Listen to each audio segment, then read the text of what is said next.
Greetings survivors and friends, SHADOWFRAX here with your regular Rusty development news flash, and first, as threatened, Hapis Island is back on the staging branch now for public testing and bug fixing. I'm not going to give you a blow-by-blow detailed look at it here, that would take too long. Besides, you should be able to find a server running it on that branch now anyway, if you want to take a tour yourself. Suffice to say, it's pretty similar to what you're used to. There's nothing too distressingly different. Many of the familiar monuments are where they were, such as the launch site, sites A and B, the loading dock, and various others, and the island's shape and layout remains almost the same. The biggest thing, and main reason for its absence for so long, is of course an update to include all the new textures and meshes from the graphical overhaul just over a year ago. Looking at the map, it seems that the snowy area has been reduced slightly. There are some changes to the islands, especially in the southwest, and a much larger desert area. The oasis is still here, but the canyon's gone completely, and now there's a large barren blob of desert nothingness surrounding a new sphere tank.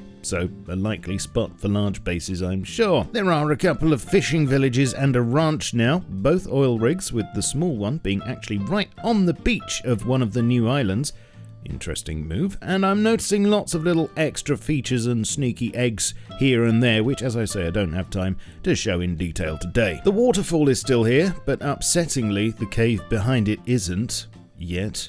Sad face. But fortunately, I can report that the crashed plane is still present and does contain a bit of loot. I'm obliged to say, this is all subject to change. Well, I'm not really obliged, but it's probably for the best, and you should expect small tweaks and balancing shifts as time goes by, as well as larger additions in the long term. For instance, there are no desert bases or underwater labs at the moment, there are no zip lines, no Bradley at launch, and possibly at some point trains will be added in some form, but there are none at the moment. Anyway, let me know what you think of this rather big development, I guess for many people, down below, and you should see the map making a return to the main branch of the game in the next big patch on June the 2nd. In other news, the new recoil stuff still being plugged away at, with hit markers, directional indicators and crosshairs being mentioned in the commits. No clue as to when you'll be able to play around with it yet though. The Nexus and Clan system are being heavily worked on still, so that you'll be able to manage a team across multiple joined servers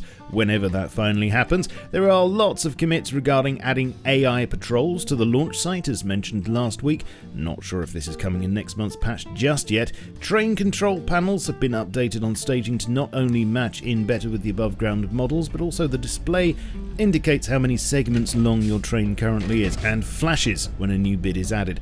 Some work was carried out this week on vehicle parenting to let you transport things like minicopters, etc. on the wagons without them sliding off.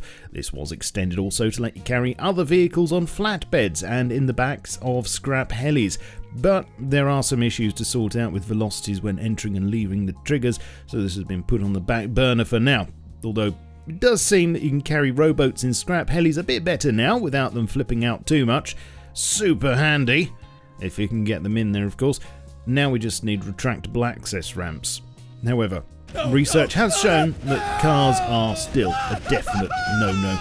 Well, that's about it for this week, but please leave me your thoughts below, sub to the channel and leave a like if you appreciated it. I'm on Twitch for your live viewing pleasure, and you can follow me on Twitter, Facebook, Discord, and my Steam group too. Don't forget, if you want to support me directly, you can do so through YouTube memberships, Patreon, or via my merch store. Links are all below. I shall catch you all very soon, but in the meantime, keep calm and stay rusty. Cheerio. This video is powered by AWDIT's producer range of workstation PCs, available now at awdit.co.uk. No, no, no, no, no!